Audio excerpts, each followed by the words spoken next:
Hello and welcome again to this particular session. तो बेटे 3.7 से स्टार्ट करेंगे आज के इस सेशन को। तो वैसे तो मैंने ये क्वेश्चन तुमसे कहा था खुद करने के लिए, लेकिन लगता नहीं है कि तुम लोगों ने इस क्वेश्चन को खुद करा है। इजंट इट और नॉट? कर लिया है तो अच्छी बात है, और नहीं करा है तब भी कोई बात नहीं है। 3.7 को देखें, और 3.7 में पहले तो है क्या, जरा उसकी चर्चा कर लें। 3.7 में कहता है केल्विन ब्रदर्स हैं, दो डिपार्टमेंट हैं, डिपार्टमेंट ए और बी है, और ये डिटेल्स तुम्हारे सामने रखी है। ओपनिंग स्टॉक है, परचेजेस है, कैरेज इनवर्ड है, वेजेस हैं, सेल्स हैं, सारे खर्चे अलग अलग करके दिए हैं। परचेज गुड्स हैं, बी ने ए को ट्रांसफर करे हैं, तो ये बी की क्रेडिट में ए की डेबिट में लिखेंगे परचेज गुड्स। फिर कहता है कि ए ने बी को करे हैं, ये ठीक कर लेना, अगर ठीक नहीं है तो ए ने बी को ट्रांसफर करें 36 के, ए की क्रेडिट में लिखेंगे, बी की डेबिट में लिखेंगे। फिनिश्ड गुड्स जो हैं, पहले तो कहता है बी ने ए को करे, बी ने ए को करे हैं फिनिश्ड गुड्स का ट्रांसफर। मैंने फिनिश्ड गुड्स के बारे में आपको कई बार कहा हुआ है, उसका तुम्हें थोड़ा ख्याल करना पड़ता है फिनिश्ड गुड्स का, ठीक है ना। तो फिनिश्ड गुड्स का ट्रांसफर कहता है पहले तो बी ने ए को ट्रांसफर करें, बी ने ए को जो फिनिश्ड गुड्स ट्रांसफर करें, ऑफ कोर्स वो हम बी की क्रेडिट में लिखेंगे, बाद में क्रेडिट साइड में बी की लिखेंगे 1,50,000, बी के कॉलम में लिखेंगे। और फिर इसी तरह से ए ने बी को ट्रांसफर करें, कहता है 1,75,000 के गुड्स, ये हम ए के कॉलम में लिखेंगे। अब वो कह रहे हैं नीचे रिटर्न ऑफ फिनिश्ड गुड्स, भाई बी ने ए को गुड्स ट्रांसफर करे। अब कह रहे हैं बी ने ए को गुड्स वापस कर दिए। भाई बी ए को गुड्स कब वापस कर सकता है? बी कब वापस कर सकता है गुड्स? बी तब वापस कर सकता है जब बी के पास गुड्स आए होंगे। तो जब ए ने बी को गुड्स भेजे होंगे, उसमें से बी ने ये वाले गुड्स 45,000 के गुड्स वापस कर दिए, तो इसका मतलब 1,30,000 नेट ट्रांसफर है ए के द्वारा बी को। इसी तरह से ए ने गुड्स वापस करे, बिकॉज बी ने ए को ट्रांसफर करे थे, अब ए ने बी को वापस कर दिए 32,000 के गुड्स, तो 1,18,000 ये नेट ट्रांसफर हो गया। तो ये तुमने अलग से दिखा दिया कि नेट ट्रांसफर इस तरीके से है फिनिश्ड गुड्स का। फिर क्लोजिंग स्टॉक दिया है परचेज गुड्स का और इसका। अब भी नीचे उसने लिखा you are informed that purchased goods are normally transferred at departmental purchase cost, यानी कि जो परचेज करे हुए गुड्स हैं जब हम दूसरे डिपार्टमेंट को ट्रांसफर करते हैं तो कॉस्ट पे करते हैं। ये लाइन नहीं भी लिखी होती है तो ये हमें वैसे भी मालूम है, लेकिन उसने कहा जब फिनिश्ड गुड्स ट्रांसफर करते हैं तो हम मार्केट प्राइस पर करते हैं। मार्केट प्राइस का मतलब हम सेलिंग प्राइस पर करते हैं, और सेलिंग प्राइस का मतलब है वो प्राइस जो हम नॉर्मली यूज करते हैं सेल करने के लिए, यानी कि हम इसके अंदर कुछ प्रॉफिट मार्जिन रखते हैं। कितना मार्जिन रखते हैं ये उसने हमें नहीं दिया, लेकिन ये हम फाइंड आउट कर सकते हैं। मैंने बताया था gross profit divided by sales plus transfer of finished goods कर करके हम मार्जिन फाइंड कर सकते हैं इनटू 100 करके। उसके बाद फिर उसने बताया कि जो दोनों के पास क्लोजिंग स्टॉक पड़ा हुआ है, दोनों डिपार्टमेंट के पास, डिपार्टमेंट बी और ए के पास जितना भी क्लोजिंग स्टॉक है, वो कहता है उसके अंदर 30% का स्टॉक वो वाला है जो दूसरे डिपार्टमेंट ने ट्रांसफर करा है। ये क्वेश्चन है तुम्हारे सामने पूरा का पूरा। अब इस क्वेश्चन को हम कर सकते हैं, ठीक है। तो 3.7, अब शीट आप अपने सामने रख ले, बार बार शीट मेरे लिए पॉसिबल नहीं है सामने रखना। तो 3.7 जो क्वेश्चन है अब मैं इसको कर रहा हूं। तो departmental trading and profit and loss account, departmental trading and profit and loss account, departmental trading and profit and loss account. और इसमें मैंने लिखा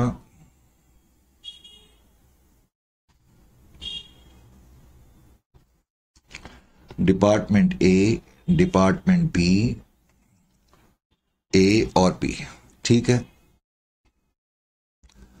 उसके बाद अब जो क्वेश्चन में इंफॉर्मेशन है उसके हिसाब से हमने इसको जल्दी जल्दी फिनिश अप करा। वो इसलिए क्योंकि सब चीज अलग अलग करके दी है, किसी चीज को सेग्रीगेट करने की हमें जरूरत नहीं पड़ रही है। 70,000, 54,000 परचेजेस का जो अमाउंट है 3,92,000, उसके बाद 2,98,000। परचेजेस के बाद कैरेज है, कैरेज का खर्चा आप लिखें, कैरेज इनवर्ड्स 6,000 और 9,000। इस तरह से आपने कैरेज का खर्चा भी लिख दिया। कैरेज के खर्चे के बाद उसने वेजेस एंड अदर एक्सपेंसेस लिखा है, तो wages and other expenses, wages and other expenses, wages and other expenses का जो अमाउंट तुम्हारे को दिया हुआ है 54,000 और 36,000। ठीक है, वेजेस एंड अदर एक्सपेंसेस भी तुमने लिख दिया। वेजेस एंड अदर एक्सपेंसेस को लिखने के बाद सेल्स का अमाउंट लिखें। सेल्स जो उसने तुम्हें दी हुई है 5,72,000 एंड 4,60,000, ये सेल्स का अमाउंट तुम्हारे सामने है। सेल्स के बाद अब उसने जो इंफॉर्मेशन हमें दी है उसके मुताबिक ट्रांसफर के बारे में उसने बातचीत करी थी। जैसा कि मैंने बताया था, पहले तो उसने लिखा है ट्रांसफर ऑफ परचेज्ड गुड्स और कहता है कि बी ने ट्रांसफर करे, तो बी की क्रेडिट में लिखेंगे 50,000 और ए की डेबिट में लिखेंगे ट्रांसफर्स परचेज्ड गुड्स, ए की डेबिट में लिखेंगे 50,000।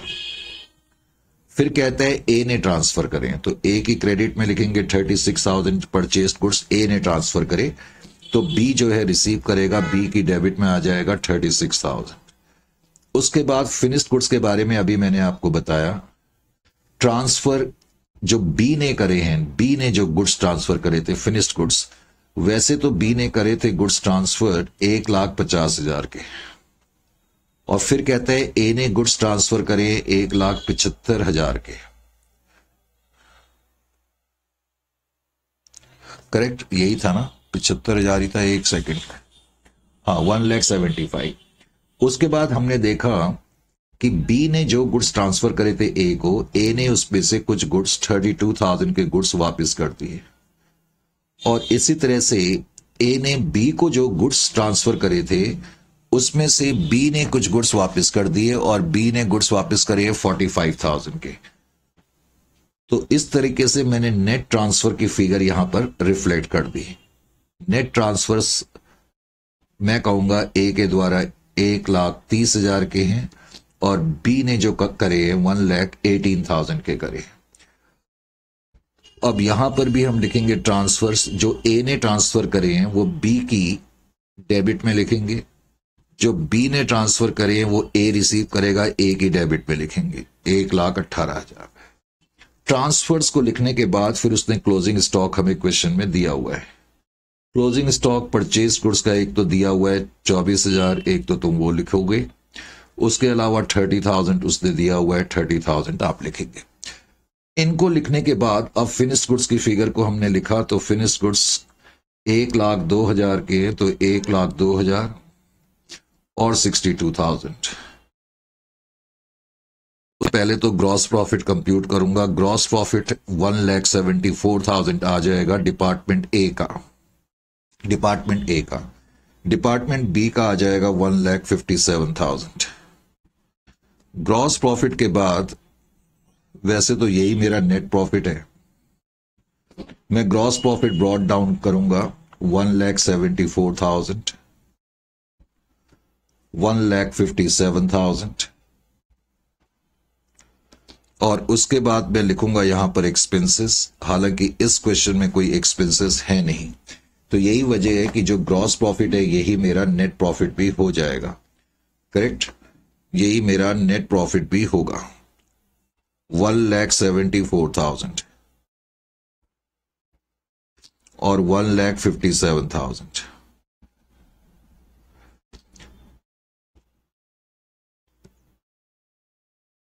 करने के बाद मुझे बनाना है P&L account. General profit and loss account बनाने के लिए नेट प्रॉफिट, पहले तो तुम लिखो नेट प्रॉफिट डिपार्टमेंट ए का जो है 1,74,000 का है, डिपार्टमेंट बी का नेट प्रॉफिट जो है 1,57,000 का है। उसके बाद मुझे अनरियलाइज प्रॉफिट फाइंड करना पड़ेगा डिपार्टमेंट ए का और बी का, और फिर मेरे पास नेट प्रॉफिट या बैलेंस कैरी डाउन आ जाएगा। अब ये कैसे फाइंड करेंगे, इसके लिए मुझे वर्किंग का सहारा लेना पड़ेगा। सबसे पहले तो उसने लिखा है जो डिपार्टमेंट ए और बी हैं जब फिनिश्ड गुड्स ट्रांसफर करते हैं कुछ मार्जिन पर करते हैं, मार्केट प्राइस पर करते हैं, इसका मतलब कुछ मार्जिन पर करते हैं। तो पहले तो मुझे मार्जिन रेट पता करने पड़ेंगे डिपार्टमेंट ए के और डिपार्टमेंट बी के। पहले मार्जिन रेट ए का कंप्यूट कर लेते हैं। ए का ग्रॉस प्रॉफिट 1,74,000 का है। अब 1,74,000 ग्रॉस प्रॉफिट को डिवाइड करेंगे सेल से। ए की सेल्स 5,72,000 की है, देख लिया आपने, और प्लस जो इसने ट्रांसफर करा है फिनिश्ड गुड्स का, फिनिश्ड गुड्स का जो ट्रांसफर है नेट 1,30,000 है, इनटू 100 करेंगे। ऐसा तुम करोगे तो उसके बाद 24.79 अप्रोक्सीमेटली तुम्हारा मार्जिन रेट ए का आ जाएगा। इसी तरह तुम मार्जिन रेट बी का कंप्यूट करोगे। बी का जो ग्रॉस प्रॉफिट था वो 1,57,000 का था। अब बी ने जो सामान बेचा है या सेल करी है 4,60,000 की करी है, और इसने जो ट्रांसफर करे हैं फिनिश्ड गुड्स वो 1,18,000 के करे हैं, इनटू 100 करेंगे तो 27.16% इसका आ जाएगा। इस तरीके से तुमने दोनों के मार्जिन रेट्स को कंप्यूट कर लिया। मार्जिन रेट को कंप्यूट करने के बाद अब मुझे क्या करना होगा, मार्जिन रेट को कंप्यूट करने के बाद अब मैं क्या करूंगा, दैट इज अनरियलाइज प्रॉफिट मुझे कंप्यूट करना है। अनरियलाइज प्रॉफिट कंप्यूट करने के लिए मैंने डिपार्टमेंट ए और डिपार्टमेंट बी लिखा। पहले तो मैंने क्लोजिंग स्टॉक लिखा, अब closing stock of finished goods लिखा। Closing stock of finished goods तुमने देखा 1,02,000 इसका है और 62,000 इसका है। अब इसके अंदर इंटर डिपार्टमेंटल ट्रांसफर गुड्स कितने हैं वो तुम्हें मालूम होना चाहिए। इसके अंदर इंटर डिपार्टमेंटल ट्रांसफर्ड गुड्स जो हैं वो 30% है, ये क्वेश्चन में लिखा हुआ है। तो इसका तुम पहले 30% कंप्यूट कर लो। अब 30% जब तुम कंप्यूट करोगे इसका 1,02,000 का 1,02,000 इंटू 30% तो वो 30,600 आ रहा है। इसका मतलब जो डिपार्टमेंट ए के पास क्लोजिंग स्टॉक है उसमें 30,600 के ऐसे गुड्स हैं जो दरअसल बी के द्वारा भेजे गए थे। इसी तरह बी के पास जो गुड्स है 62,000 के, उसका 30% में कंप्यूट करूंगा 18,600 तो 18,600 ये वो वाले गुड्स हैं जो डिपार्टमेंट ए ने भेजे होंगे। अब अनरियलाइज प्रॉफिट कैसे निकालेंगे? अनरियलाइज प्रॉफिट का मतलब ये जो गुड्स हैं इसके अंदर प्रॉफिट कितना छुपा हुआ है, बिकॉज ये गुड्स बी ने भेजे, ये ध्यान रखना ये गुड्स बी ने भेजे हैं। तो 30,600 इनटू जो बी का रेट तुमने निकाला 27.16%, वो तुम इस पे अप्लाई करोगे। समझ में आ गया? अब जब तुम इस पे अप्लाई करोगे 30,600 इंटू 27.16, यही रेट था ना 27.16, तो 8311, तो ये तो आ जाएगा 8311। और जो ये इसके पास गुड्स पड़े हैं 18,600, इस पे जो मार्जिन रेट अप्लाई करा जाएगा वो बी का करा जाएगा। अब बी का जो मार्जिन रेट हमने निकाला था क्वेश्चन में, हमने मार्जिन रेट की जो निकाला है डेट इज इक्वल टू, ये गुड्स ए ने ट्रांसफर करें, तो ए का जो मार्जिन रेट है 24.79%। तो 24.79% 18,600 का तुम्हें पहले तो कंप्यूट करो। 24.79% इसका रेट कितना निकल रहा है? 24.79% निकल रहा है कि नहीं निकल रहा? पहले तो रेट अब बी का इतना निकल रहा है। ये गुड्स बी ने भेजे थे तो ठीक है, ये गुड्स ए ने भेजे थे, तो इसका जो मार्जिन निकल रहा है वो कितना निकल रहा है, एक मिनट चेक करना पड़ेगा। मार्जिन रेट्स 27.16, 24.79 तो ठीक है। 18,600 का 24.79%। तो ये आ रहा है, ये भी पॉइंट्स में आ रहा है, 5169 आ रहा है मेरे हिसाब से। ठीक है, अब तुम्हारे पास रेट आ गए। अब जो ए का अनरियलाइज प्रॉफिट माना जाएगा वो ये माना जाएगा। Is it clear to you? A का अनरियलाइज प्रॉफिट 5169 और बी का अनरियलाइज प्रॉफिट 8311 माना जाएगा। उसके बाद जो भी बैलेंसिंग फिगर आएगी वो तुम्हारा प्रॉफिट हो जाएगा। 1,74,000 प्लस 1,57,000 माइनस 5169 माइनस 8311, 3,17,520।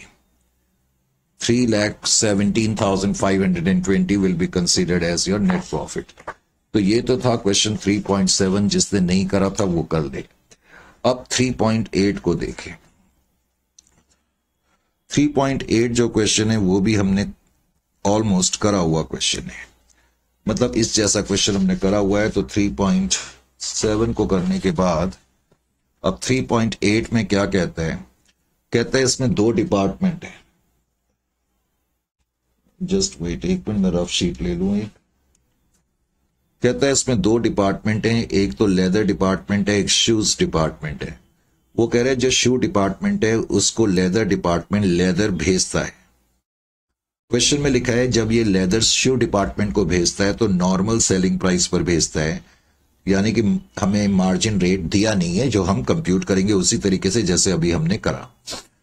अब करंट ईयर तुम्हारा 22-23 को खत्म हो रहा है 31 मार्च 2023 को, और इंफॉर्मेशन तुम्हारी को ये है कि ओपनिंग स्टॉक इतना है, परचेजेस इतनी है, सेल्स इतनी है। Transfer to shoes department. अब वो कह रहा है ट्रांसफर करा लेदर डिपार्टमेंट ने 30 लाख रुपए का सामान। मैन्युफैक्चरिंग एक्सपेंसेस शू डिपार्टमेंट के हैं, सेलिंग और वेयर हाउसिंग के खर्चे जो होंगे वो तुम्हारे पीएनएल में आ जाएंगे। क्लोजिंग स्टॉक है फिर, तो यहां तक तो कोई प्रॉब्लम नहीं है। इस तरह का क्वेश्चन हमने बहुत बार करा है। अब कह रहा है स्टॉक इन शू डिपार्टमेंट। अब देखो ये लाइन गौर करने वाली है, उसने क्लोजिंग स्टॉक नहीं लिखा। अभी जो हमने पिछला क्वेश्चन करा था उसमें क्लोजिंग स्टॉक लिखा था, इसमें नहीं लिखा है। तो ओपनिंग स्टॉक पे भी मुझे अनरियलाइज प्रॉफिट कंप्यूट करना पड़ेगा। कंप्यूट करने का तरीका आपको मालूम ही है। अब कहता है the stock in shoe department में be considered as consisting of 75% of leather. इसका मतलब है जो डिपार्टमेंट शू डिपार्टमेंट है उसका जो ओपनिंग स्टॉक है और जो क्लोजिंग स्टॉक है, वो कहता है उसके अंदर 75% वो वाले गुड्स हैं जो इंटर डिपार्टमेंटल ट्रांसफर गुड्स हैं। Inter departmental transfer goods. तो क्लोजिंग स्टॉक में करंट ईयर का मार्जिन रेट मैं देखूंगा और वो अनरियलाइज प्रॉफिट हो जाएगा, और इसमें लास्ट ईयर का मार्जिन रेट मैं देखूंगा। लास्ट ईयर का मार्जिन रेट तुम्हें दिया होता है क्वेश्चन में, और इस क्वेश्चन में भी दिया है। उसने कहा लास्ट ईयर इन्होंने जो रेट कमाया लेदर डिपार्टमेंट ने 15% का कमाया। उसके अलावा उसने तुम्हें जनरल एक्सपेंसेस भी दिए हुए हैं। तो मेरे को नहीं लगता कि ये क्वेश्चन करने में तुम्हें कोई प्रॉब्लम आनी चाहिए, क्योंकि इस तरह के क्वेश्चन हमने बहुत करे हुए हैं, बहुत सारे क्वेश्चन हमने इसके करे हुए थे। खैर, departmental trading and profit and loss account. Departmental trading and profit and loss account. Departmental trading and profit and loss account तुमने करा, बनाया इनफैक्ट।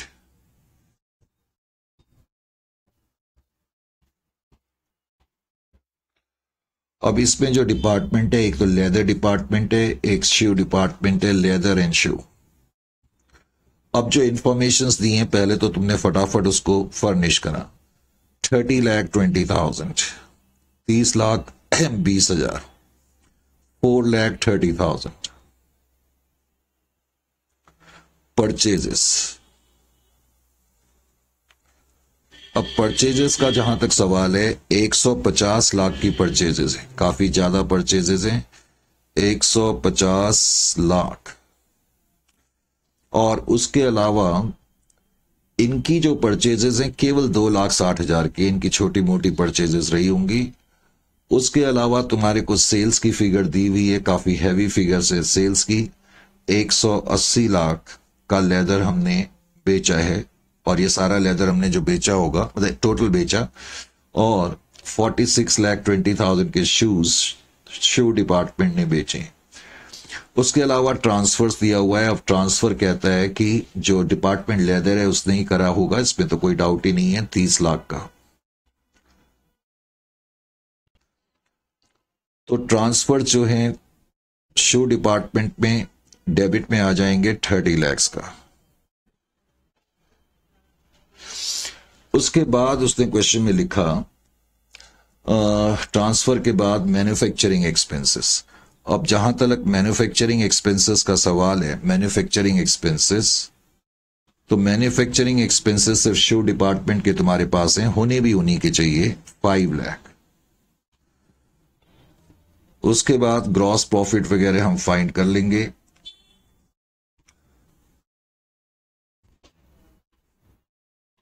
लाइन तो बहुत ही टेढ़ी लग गई है, ये बड़ी प्रॉब्लम हो जाती है जब इतनी तिरछी लाइन लग जाए। लो जी, मुझे बड़ा अजीब सा लगता है लाइन तिरछी लग जाए तो, इसलिए मैंने कहा मैं लाइन को ही हटा दूं। अब तुम बोलोगे मुझे इतना केयर क्यों, बहुत से बच्चे होते हैं सर क्यों टाइम वेस्ट कर रहे हो। उसका कारण ये है ना, मुझे ये शीट पब्लिशर्स को बाद में भेजनी भी पड़ती है। तुम्हें पता नहीं मैं एक ही साथ 2 काम करने की कोशिश कर रहा हूं, इसलिए बाइंड मत करना। 2 मिनट मुझे दे दो। अब उसको मैं अगर ऐसे ही दे दूंगा ना, उसको समझ ही नहीं आएगा। तो इसलिए मुझे बड़ा नीटली चीजें करनी पड़ती हैं। ये लीजिए, मैं इसको मिटा ही देता हूं। इंतजाम तो तुम्हें पता ही है, मैंने सारा करा हुआ है।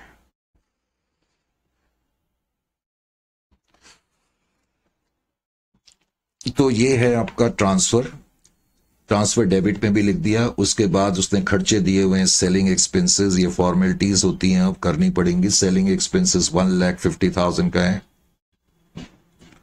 सेलिंग एक्सपेंसेस के बाद 60,000 जो है फिर डिपार्टमेंट एस के हैं। रेंट एंड वेयर हाउसिंग का खर्चा है, rent and warehousing 5 lakh का खर्चा इनका है और 3 लाख का इसका है। और फाइनली तुम्हें फिर क्लोजिंग स्टॉक दिया हुआ है, तो क्लोजिंग स्टॉक तुमने लिखा, क्लोजिंग स्टॉक 12,20,000 का क्लोजिंग स्टॉक और उसके अलावा 5 लाख का क्लोजिंग स्टॉक।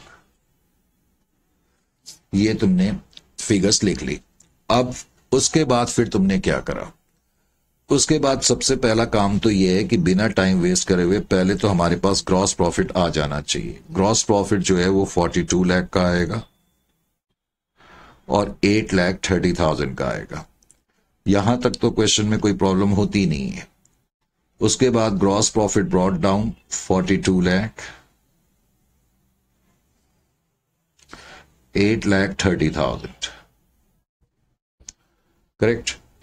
तो अब मैं नेट प्रॉफिट कंप्यूट कर सकता हूं कि नहीं कर सकता, बिल्कुल कर सकते हैं। तो नेट प्रॉफिट जो इनके हिसाब से है, नेट प्रॉफिट जो इनके हिसाब से है, मैंने नोट नहीं करा, मैंने चेक नहीं करा, लेकिन आप जरूर कर लेना। 35,50,000 है, वैसे इतना ही आएगा। और 4,70,000 है। नेट प्रॉफिट को हासिल करके अब मुझे क्या करना होता है, उसके बाद मुझे general profit and loss account बनाना है। तो general profit and loss account मैंने बनाया। अब general profit and loss account, सबसे पहले तो नेट प्रॉफिट ब्रॉट डाउन,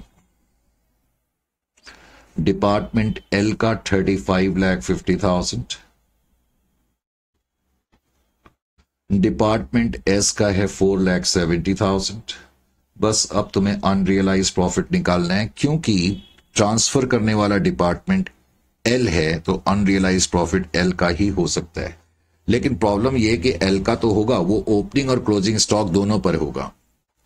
तो अनरियलाइज प्रॉफिट जो क्लोजिंग स्टॉक का होगा वो तो मैं डेबिट में लिखूंगा, और अनरियलाइज प्रॉफिट जो ओपनिंग स्टॉक पर होगा, जो ओपनिंग स्टॉक पर होगा वो मैं यहां पर लिखूंगा, करेक्ट। अब मुझे ये फाइंड करना है, बस मेन चीज ये है। सबसे पहले तो मैंने मार्जिन रेट कंप्यूट करा, वर्किंग्स,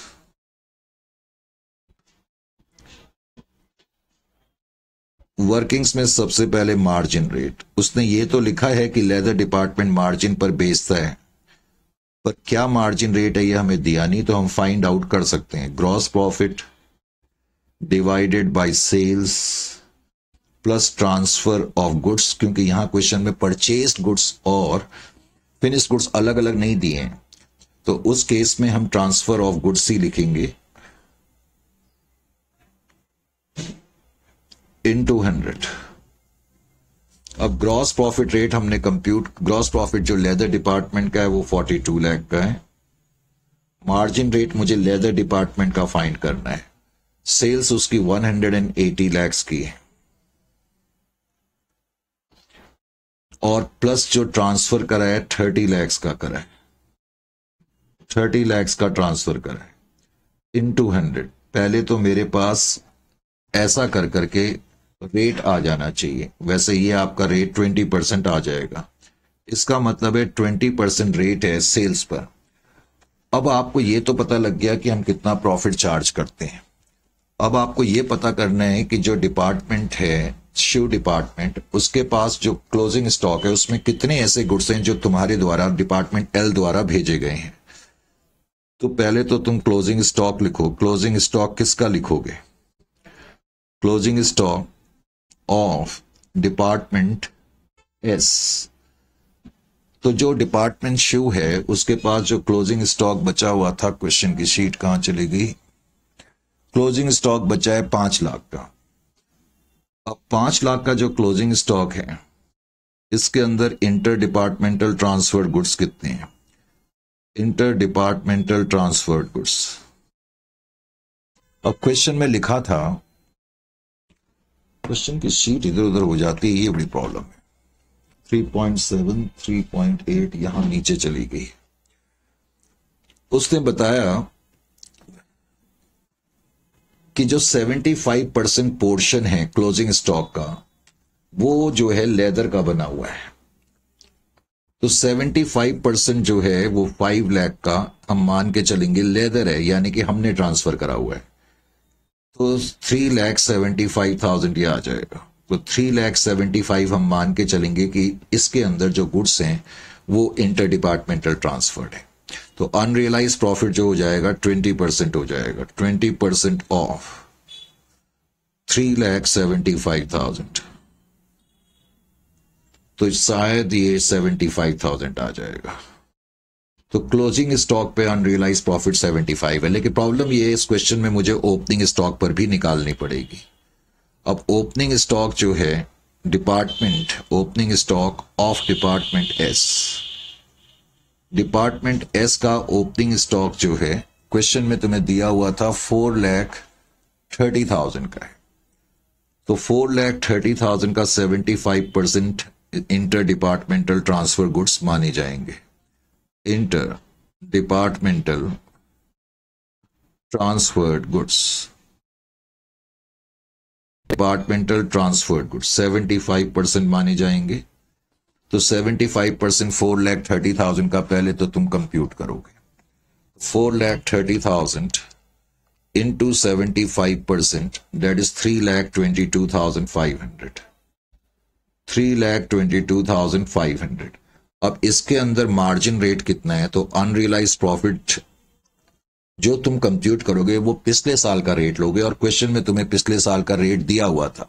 लास्ट लाइन में उसने लिखा है कि जो टर्नओवर का रेट है लास्ट ईयर का, ये शीट इधर पड़ी हुई है 3.8, इसमें ही था ना, हाँ 3.8 की शीट यही है कि कौन सी है, ये भी बड़ी प्रॉब्लम है। 3.7 अच्छा ये शीट पड़ी। उसने लिखा कि 15% जो रेट है 21-22 में है, लास्ट ईयर का है। इन शीट्स को मैं इधर रख देता हूं। तो अनरियलाइज प्रॉफिट का रेट 15% है, तो 15% आप इसका निकालेंगे। 15% ऑफ 3,22,500, तो debt is equal to this much, 48,375, 48,375। तो इस तरीके से अब तुम्हारे पास ओपनिंग क्लोजिंग रेट तुम्हें पता लग गया। अब जो तुम्हें पता लग गया तो उसको तुमने बस यहां पर फिलअप करना है। उसको तुम यहां पर फिलअप कर दोगे, ठीक है। तो क्लोजिंग स्टॉक पे अनरियलाइज प्रॉफिट जो निकला था 75,000 निकला था, उसको मैं यहां पर लिखूंगा। और ओपनिंग स्टॉक पे जो निकला था, ओपनिंग स्टॉक पे 48,375 का निकला है, 48,375। तो इस तरीके से अब बैलेंस कैरी डाउन तुम्हारा नेट प्रॉफिट हो जाए। जो भी बैलेंस कैरी डाउन आएगा वो तुम लिख सकते हो। तो balance carry down will be equal to 35,50,000 plus 4,70,000 plus 48,375 minus 75,000। Wait, उससे पहले जनरल एक्सपेंसेस भी इस क्वेश्चन में थे जो अभी तक हमने लिखे नहीं है। मेरे ख्याल से जनरल एक्सपेंसेस थे, वो 3.8 को देखें। 3.8 में वो क्या कहता है कि जो जनरल एक्सपेंसेस थे 3.8 में डेट इज इक्वल टू 8,50,000 के जनरल एक्सपेंसेस भी हैं, करेक्ट। जनरल एक्सपेंसेस इस क्वेश्चन में 8,50,000 के, तो 8,50,000 जनरल एक्सपेंसेस भी माइनस करने पड़ेंगे। तो जनरल एक्सपेंसेस माइनस करने के बाद जो आएगा वो मेरा फाइनल प्रॉफिट होगा, जो कि 31, मेरे हिसाब से 31,43,375 आ रहा है। तो ये प्रॉफिट आपका फाइनली आएगा। ये क्वेश्चन भी सेल्फ मैनेजेबल था, इसमें किसी तरीके का डाउट नहीं होना चाहिए। इज इट इट और नॉट? समझ में आ रहा है कि नहीं आ रहा है? तो बहुत ही अच्छी बात है। अब 3.9 को भी देखो। 3.9 में क्या कहता है, जरा इसका ध्यान रखें। कहता है following balances have been extracted. ये थोड़ा सा टफ तो कह सकते हो, टफ तो खैर क्या है, क्वेश्चन हम इतने कर चुके हैं कि आपके लिए कोई टफ नहीं होना चाहिए। एग्जामिनेशन प्रॉब्लम में 8 मार्क का क्वेश्चन आया हुआ है। Following balances were extracted from the books of Beta Limited and you are required to prepare departmental trading account and general profit and loss account. Opening stocks हैं तुम्हारे सामने, purchases की figure हैं, sales हैं, केवल 3 आइटम्स तुम्हारे सामने। General expenses incurred for both the department 750 है, इसको तुम पीएनएल में बाद में डेबिट कर देना। अब ये इंफॉर्मेशन है, कहता है क्लोजिंग स्टॉक जो डिपार्टमेंट ए का है, डिपार्टमेंट ए का जो भी क्लोजिंग स्टॉक है, पहले तो 6 लाख है, फिर 6 लाख का क्लोजिंग स्टॉक है, और कहता है उसके अंदर 1,20,000 के गुड्स ऐसे हैं जो कि ऑफ रुपीज 1,20,000 के, जो कि डिपार्टमेंट बी ने ट्रांसफर करे हैं।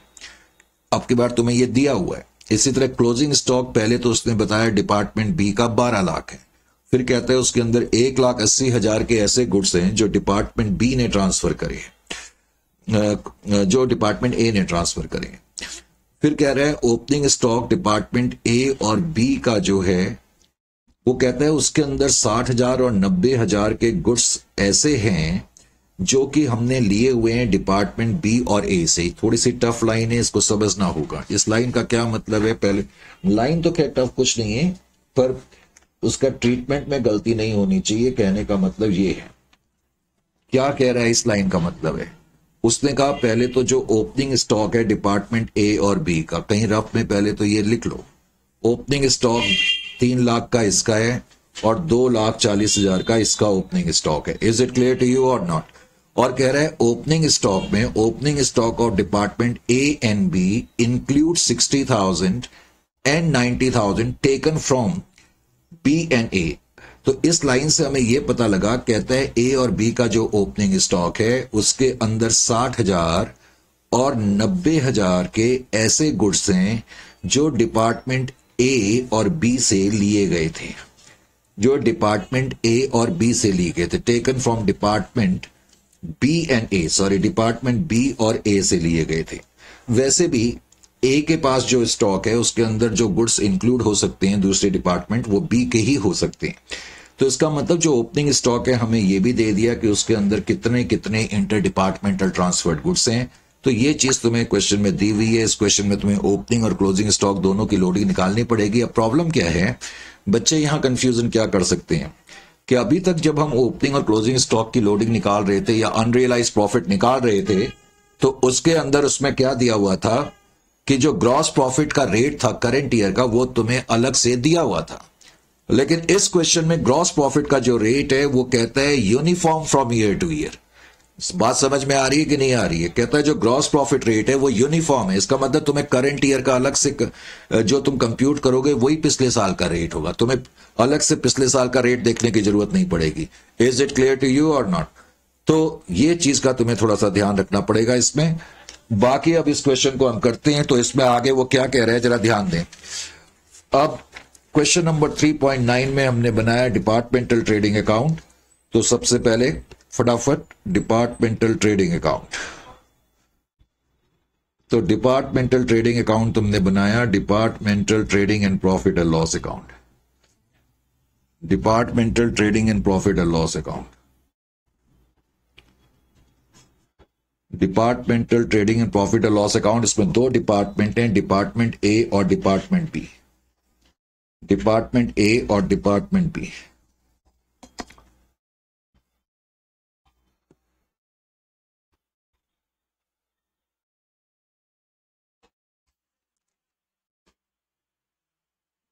डिपार्टमेंट ए और डिपार्टमेंट बी। तो सबसे पहले तो जो तुम्हारे सामने इंफॉर्मेशन है उसको तुम फटाफट पोस्ट कर लो। ओपनिंग स्टॉक कहता है डिपार्टमेंट ए का 3 लाख है और डिपार्टमेंट बी का 2,40,000 है, ये तुमने लिख लिया। उसके बाद परचेजेस का अमाउंट तुम लिखोगे, तो परचेजेस का अमाउंट कितना आ रहा है पहले तो उसको लिखो। परचेजेस का अमाउंट है 39 lakhs और उसके अलावा 54,60,000, 54,60,000। उसके बाद परचेजेस का अमाउंट तुमने लिख लिया। उसके बाद है सेल्स का अमाउंट। सेल्स का अमाउंट क्या कहता है? 60 lakhs है। 60 lakhs डिपार्टमेंट ए का है और 90 lakhs डिपार्टमेंट बी का है। यहां तक क्वेश्चन में किसी तरीके की कोई प्रॉब्लम नहीं है। जर्नल एक्सपेंसेस वो कहता है 7.5 लाख रुपए के हैं।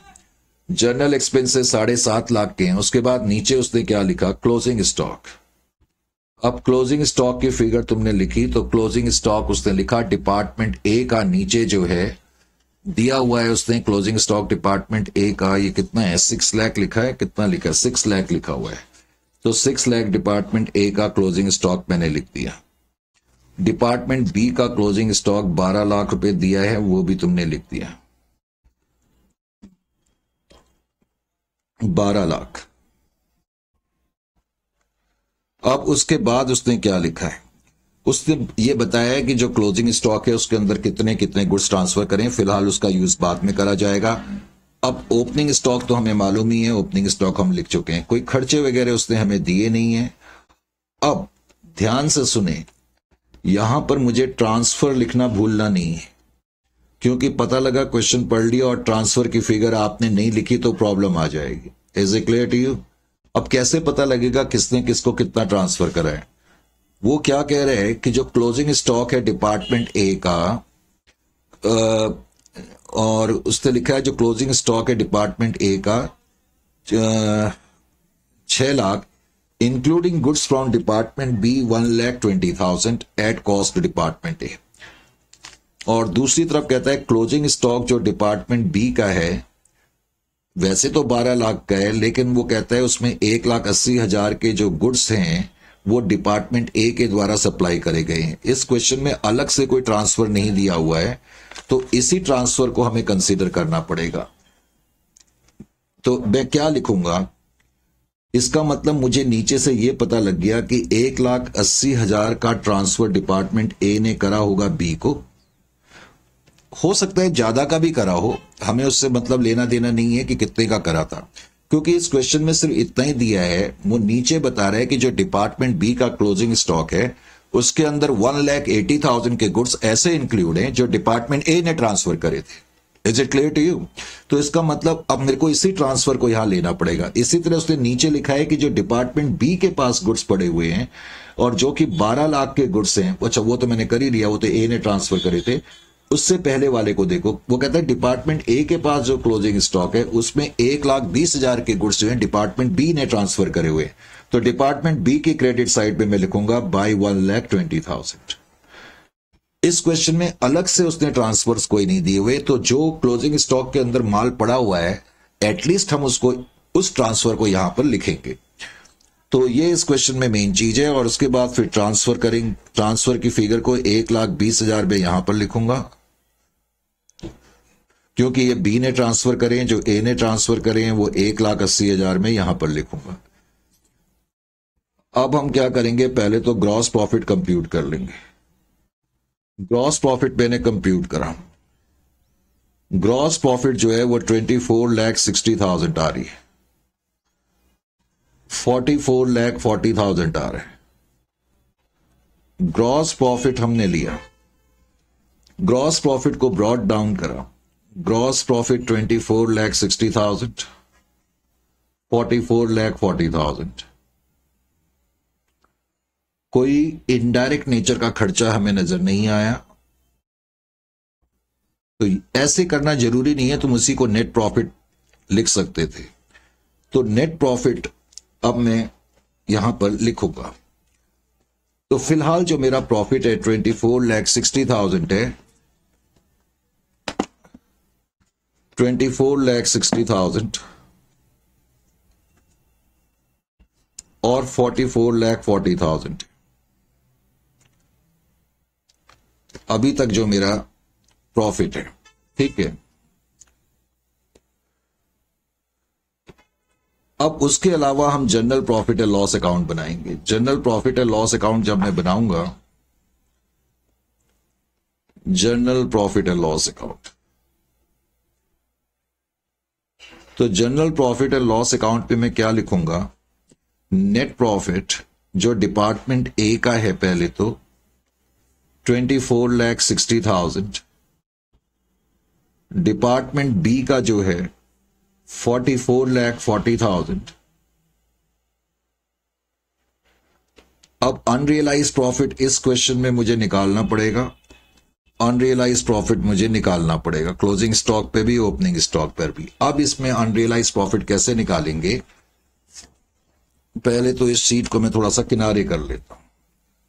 अब तुम्हें इसमें अनरियलाइज प्रॉफिट निकालना है। अनरियलाइज प्रॉफिट निकालने के लिए तुम क्या करोगे, सबसे पहले तो देखो तुम ओपनिंग स्टॉक को, ओपनिंग स्टॉक से पहले तो तुम मार्जिन रेट पहले कंप्यूट करो, मार्जिन रेट। अब margin rate last year current year के सेम ही रहेंगे, क्योंकि क्वेश्चन ने बोला है ग्रॉस प्रॉफिट यूनिफॉर्म है, मतलब बाकी चीजें यूनिफॉर्म है। तो मार्जिन रेट पहले तो मैंने कंप्यूट करा, इस केस में डिपार्टमेंट ए का हम कंप्यूट कर लेते हैं। तो डिपार्टमेंट ए का जो मार्जिन रेट है, डिपार्टमेंट ए का 37,80,000 ग्रॉस प्रॉफिट, अभी अभी हमने कंप्यूट, 37,80,000 का ग्रॉस प्रॉफिट है। इतना तो नहीं है ग्रॉस प्रॉफिट, 24,60,000 का है। एक मिनट मैं चेक कर लूं, क्योंकि मैंने उस वक्त कैलकुलेशन तो करी नहीं। एक बार चेक करके लिखना ठीक रहेगा। तो 6,000 plus 600 plus 180 minus 300 minus 3,900 minus 120, 24,60,000 की। तो 24,60,000 करेक्ट है। एक्चुअली तुम्हारे पास जो नोट्स हैं उसमें गलतियां नहीं होंगी, ये मेरे पास जो पड़े हैं ना, मैंने वो रेक्टिफिकेशन वाले नहीं लिए अभी, कोई बात नहीं। मैं 24,60,000 और जो ए की सेल्स हैं पहले तो उसको लिखो। ए की जो सेल्स हैं वो 60 लाख की है, तो ए की सेल 60 लाख की, और ए ने जो ट्रांसफर करे हैं वो 1,80,000 के ट्रांसफर करे। अब इसको तुम कंप्यूट करोगे तो ये कितना आ जाएगा, पहले तो इसको कंप्यूट करना पड़ेगा। 24,60,000 divided by 61,80,000 into 100, ये आ रहा है 39.81%, 39.81%, करेक्ट। डिपार्टमेंट ए का मार्जिन रेट, डिपार्टमेंट बी का मार्जिन रेट क्या आ रहा है, 44,40,000 इनका ग्रॉस प्रॉफिट है। उसकी जो सेल है वो 90 लाख की, और ट्रांसफर जो है वो 1,20,000 के और इनटू 100 48.68%, ये बी का रेट आ गया। अब मार्जिन रेट तो हमारे पास आ गए। अब पहले तो आप क्या करें, क्लोजिंग स्टॉक लिखें। पहले हम कंप्यूट कर रहे हैं unrealised profit on closing stock. उसके लिए तुमने डिपार्टमेंट ए और बी जो भी हैं उनको लिखा। ए और बी का जो क्लोजिंग स्टॉक है, वैसे वो लिखने की जरूरत नहीं, तुम सिर्फ ऐसे ही लिख सकते हो, inter departmental transferred goods, inter departmental transferred goods included in closing stock. तो क्लोजिंग स्टॉक के अंदर जो इंटर डिपार्टमेंटल ट्रांसफर्ड गुड्स हैं वो कितने हैं, अब तुम्हें यह मालूम होना चाहिए। That's all. उसके लिए तुम्हें उसी लाइन को ध्यान से पढ़ना पड़ेगा। वो शीट कहां चली गई है, शीट्स तो मेरी इधर उधर हो जाती हैं। अब इस लाइन को तुम ध्यान से पढ़ें। अब वो कह रहा है जो क्लोजिंग स्टॉक ए के पास पड़ा है, 6 लाख का क्लोजिंग स्टॉक है, लेकिन कह रहा है उसके अंदर इंक्लूड्स हैं गुड्स फ्रॉम डिपार्टमेंट बी, यानी कि 1,20,000 के गुड्स जो ए के पास स्टॉक पड़ा है, उसमें 1,20,000 के गुड्स वो वाले हैं जो डिपार्टमेंट बी ने ट्रांसफर करे हैं। और इसी तरह से अगली लाइन में उसने लिखा क्लोजिंग स्टॉक जो डिपार्टमेंट बी के पास है उसमें ए के द्वारा ट्रांसफर्ड गुड्स 1,80,000 के। बस ये तुम्हें पता करना है मेन, और तो कुछ है ही नहीं इसमें क्वेश्चन में। अब मैं इसमें मार्जिन लगाऊंगा, एटलीस्ट मैंने ब्रैकेट में बी लिखा है तो इतना तो याद रखना, बी का रेट लगेगा। तो अनरियलाइज प्रॉफिट जब मैं निकालूंगा तो 1,20,000 का 48.6 जो भी है 48.68%, ये जो भी आएगा ये अनरियलाइज प्रॉफिट हो जाएगा। तो 1,20,000 इंटू 48.68%, ये आ रहा है 58,416। इसी तरीके से 1,80,000 का ये जो है माल ए ने सप्लाई करा है, तो 1,80,000 इस पे जब मैं मार्जिन रेट लगाऊंगा तो ए वाला लगाऊंगा 39.81%। तो 1,80,000 इंटू 39.81%, 71,658। समझ में आ गया। अब ये जो तुम्हारे मार्जिन रेट हैं ये क्लोजिंग स्टॉक वाले हैं। पहले तो ध्यान ये रखना, अभी क्लोजिंग स्टॉक के ही निकाले हैं, लेकिन लिख लो उसको। तो अनरियलाइज प्रॉफिट मैंने ये लिखा हुआ है। अब इसमें जो मैंने ये रेट निकाले, unrealise profit on closing stock, अगर तुम रिफ्लेक्ट करना चाहते हो तो ए का जो माना जाएगा, देखो ये गुड्स ए ने ट्रांसफर करे तो ये अनरियलाइज प्रॉफिट ए का माना जाएगा 71,658। ये गुड्स बी ने ट्रांसफर करे थे, ये अनरियलाइज प्रॉफिट बी का माना जाएगा 58,416। इस तरीके से तुम्हें लिखना है। उसके अलावा अब तुम्हें ओपनिंग स्टॉक पे भी कंप्यूट करना पड़ेगा। तो unrealise profit on opening stock, अब मैं ओपनिंग स्टॉक पे फाइंड करूंगा। ध्यान ये रखें, ओपनिंग स्टॉक के बारे में भी उसने लिखा हुआ है इंटर डिपार्टमेंटल ट्रांसफर्ड गुड्स, उसने दिया हुआ है इंटर डिपार्टमेंटल ट्रांसफर्ड गुड्स। उसने थर्ड पॉइंट में दिया हुआ है कि जो ओपनिंग स्टॉक है डिपार्टमेंट ए और बी के पास, उसमें 60,000 के गुड्स बी ने ट्रांसफर करे हैं और 90,000 के गुड्स ए ने ट्रांसफर करे हैं। ओपनिंग स्टॉक जो ए और बी के पास पड़ा है वो कह रहे हैं उसमें 60,000 के गुड्स डिपार्टमेंट बी ने ट्रांसफर करे हैं और जो बी के पास स्टॉक पड़ा है उसमें 90,000 के गुड्स जो है डिपार्टमेंट ए ने ट्रांसफर करे हैं। रेट इसमें यही लगेंगे, अनरियलाइज रेट अब बी का ही लगेगा। तो 60,000 पे आप जब कंप्यूट करोगे तो 48.68% का रेट अप्लाई करोगे। 60,000 इंटू 48.68%, तो ये आ जाएगा 29,208।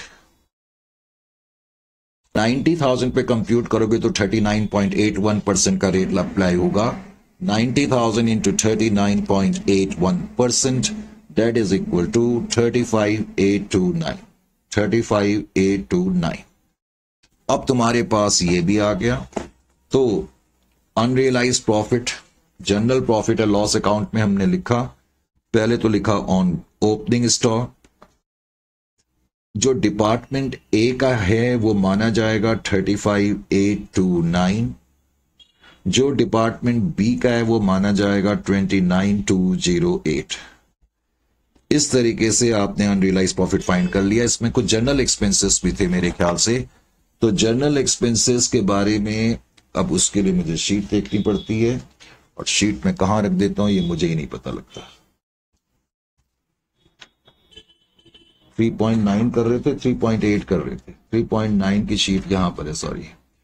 तो कुछ जनरल एक्सपेंसेस भी उसने लिखा था, जनरल एक्सपेंसेस 750 के हैं, तो 7,50,000 के जनरल एक्सपेंसेस भी लिखो। तो जनरल एक्सपेंसेस तुमने लिखा 7,50,000, 7,50,000।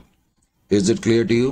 तो इस तरीके से इसको करेंगे। अब तुम्हारा जो फाइनल प्रॉफिट आएगा, नेट प्रॉफिट, अब वो कितना आएगा वो तुम्हें देखना पड़ेगा। बड़ी अजीब सी फिगर्स हैं। 24,60,000 plus 44,60,000 plus 35,829 plus 29,208 minus 71,658 minus 58,416 minus 7,50,000। तो जो ये मेरे हिसाब से आ रहा है 61,04,963, ये ठीक कर लेना अगर आपका ये नहीं आ रहा है। 61,04,963 बैलेंस कैरीड डाउन।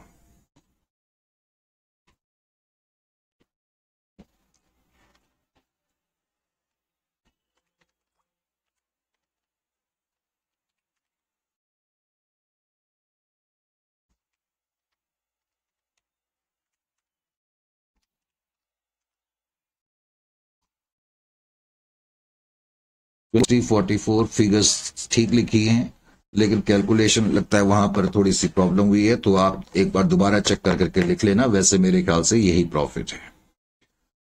तो ये था आपका सेक्शन 3, और सेक्शन 3 के मैंने तकरीबन सारे क्वेश्चन करा दिए। ठीक है, इसके बाद जो अगला सेक्शन है उसका ताल्लुक है corrected profit and managers commission. ये भी एक बड़ा अच्छा टॉपिक है एग्जामिनेशन के पॉइंट ऑफ व्यू से। ऑफ लेट इसमें से भी काफी क्वेश्चंस एग्जामिनेशंस में आ रहे हैं। नेक्स्ट सेशन में इसकी चर्चा करेंगे। ठीक है।